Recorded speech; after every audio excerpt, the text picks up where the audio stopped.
Coronavirus, les mesures nécessaires de soutien au pouvoir d'achat renforcent certaines inégalités. Les mesures prises par le gouvernement fédéral pour soutenir le pouvoir d'achat étaient nécessaires, mais elles font aussi apparaître des inégalités. Voilà en substance le contenu de la dernière note de l'économiste Philippe Defay. L'élargissement du recours au chômage temporaire, ou l'extension du droit passerelle, l'équivalent du chômage, ou presque pour les indépendants, vise bien à soutenir les revenus et à éviter des licenciements en masse, alors que de nombreuses entreprises petites et grandes sont à l'arrêt. Mais elle renforce certaines inégalités et en crée de nouvelles. D'abord, il y a les différences entre les chômeurs temporaires récents, liés au coronavirus, et les autres.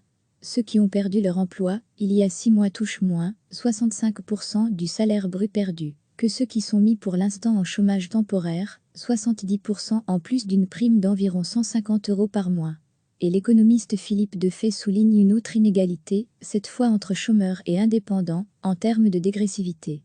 Le soutien légitime apporté aux indépendants ne sera pas dégressif, tandis que les personnes qui deviennent chômeuses aujourd'hui vont voir au bout de 3, et, encore plus après, apparaître des mesures de dégressivité.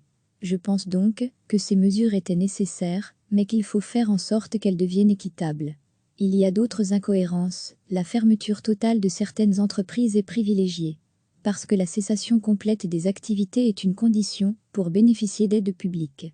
Alors que le chômage temporaire sera lui bien souvent à temps partiel, et donc pas dans une logique du tout ou rien. Nous constatons de plus en plus souvent des personnes qui au départ ont les mêmes revenus, les mêmes pertes de revenus, mais qui ne sont pas considérées de la même manière par la sécurité sociale.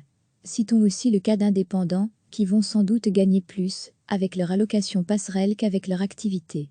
Tant mieux pour eux, et c'est dû au fait que beaucoup d'entre eux ont de très faibles revenus, explique Philippe Defay. Mais que n'entendrait-on pas dans certains milieux, si on devait dire que des chômeurs gagnent lui au chômage qu'en travaillant? Il y a donc là aussi incohérence, ou en tout cas différence de traitement d'une personne à l'autre. Beaucoup de personnes découvrent avec étonnement aujourd'hui le fait que les allocations de chômage sont parfois taxées, mais de manière forfaitaire. Ce qui risque de générer des suppléments d'impôts dans un an. Il faut veiller à limiter le plus possible les mauvaises surprises dans les mois et les années qui viennent. Évitez donc que des mesures mal conçues, ou conçues dans un ensemble incohérent, ne créent des effets indésirables. Le système de redistribution des revenus est devenu au cours du temps de moins en moins cohérent, de moins en moins lisible, et de moins en moins équitable.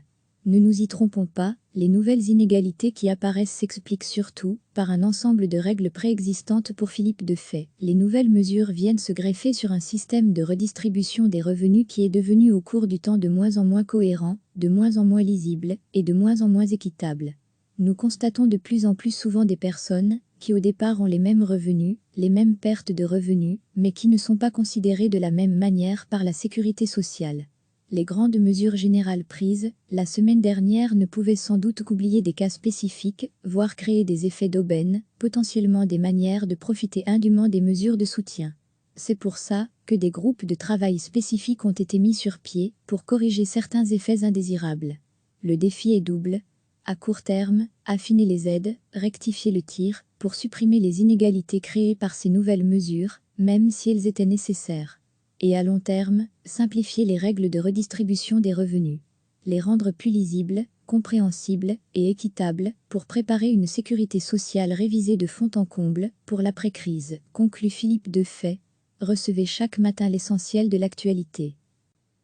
Les mesures prises par le gouvernement fédéral pour soutenir le pouvoir d'achat étaient nécessaires, mais elles font aussi apparaître des inégalités. Voilà en substance le contenu de la dernière note de l'économiste Philippe Defay. L'élargissement du recours au chômage temporaire, ou l'extension du droit passerelle, l'équivalent du chômage, ou presque pour les indépendants, vise bien à soutenir les revenus et à éviter des licenciements en masse, alors que de nombreuses entreprises petites et grandes sont à l'arrêt. Mais elle renforce certaines inégalités et en crée de nouvelles. D'abord, il y a les différences entre les chômeurs temporaires récents, liés au coronavirus, et les autres. Ceux qui ont perdu leur emploi, il y a 6 mois touchent moins, 65% du salaire brut perdu, que ceux qui sont mis pour l'instant en chômage temporaire, 70% en plus d'une prime d'environ 150 € par mois. Et l'économiste Philippe Defay souligne une autre inégalité, cette fois entre chômeurs et indépendants, en termes de dégressivité. Le soutien légitime apporté aux indépendants ne sera pas dégressif, tandis que les personnes qui deviennent chômeuses aujourd'hui vont voir au bout de 3 et, encore plus après, apparaître des mesures de dégressivité. Je pense donc que ces mesures étaient nécessaires, mais qu'il faut faire en sorte qu'elles deviennent équitables.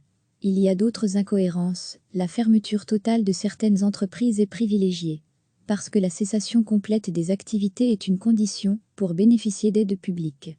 Alors que le chômage temporaire sera lui bien souvent à temps partiel, et donc pas dans une logique du tout ou rien. Nous constatons de plus en plus souvent des personnes qui au départ ont les mêmes revenus, les mêmes pertes de revenus, mais qui ne sont pas considérées de la même manière par la sécurité sociale. Citons aussi le cas d'indépendants, qui vont sans doute gagner plus, avec leur allocation passerelle qu'avec leur activité. Tant mieux pour eux, et c'est dû au fait que beaucoup d'entre eux ont de très faibles revenus, explique Philippe Defay.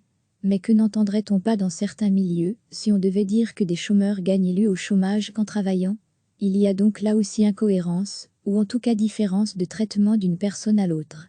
Beaucoup de personnes découvrent avec étonnement aujourd'hui le fait que les allocations de chômage sont parfois taxées, mais de manière forfaitaire. Ce qui risque de générer des suppléments d'impôts dans un an. Il faut veiller à limiter le plus possible les mauvaises surprises dans les mois et les années qui viennent. Évitez donc que des mesures mal conçues, ou conçues dans un ensemble incohérent, ne créent des effets indésirables. Le système de redistribution des revenus est devenu au cours du temps de moins en moins cohérent, de moins en moins lisible, et de moins en moins équitable.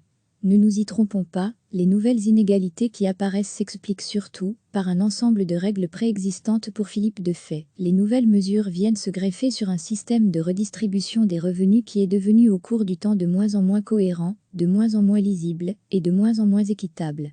Nous constatons de plus en plus souvent des personnes qui au départ ont les mêmes revenus, les mêmes pertes de revenus, mais qui ne sont pas considérées de la même manière par la sécurité sociale. Les grandes mesures générales prises la semaine dernière ne pouvaient sans doute qu'oublier des cas spécifiques, voire créer des effets d'aubaine, potentiellement des manières de profiter indûment des mesures de soutien. C'est pour ça que des groupes de travail spécifiques ont été mis sur pied pour corriger certains effets indésirables. Le défi est double. À court terme, affiner les aides, rectifier le tir, pour supprimer les inégalités créées par ces nouvelles mesures, même si elles étaient nécessaires. Et à long terme, simplifier les règles de redistribution des revenus. Les rendre plus lisibles, compréhensibles et équitables pour préparer une sécurité sociale révisée de fond en comble pour l'après-crise, conclut Philippe Defay. Cliquez sur s'abonner pour recevoir les dernières nouvelles.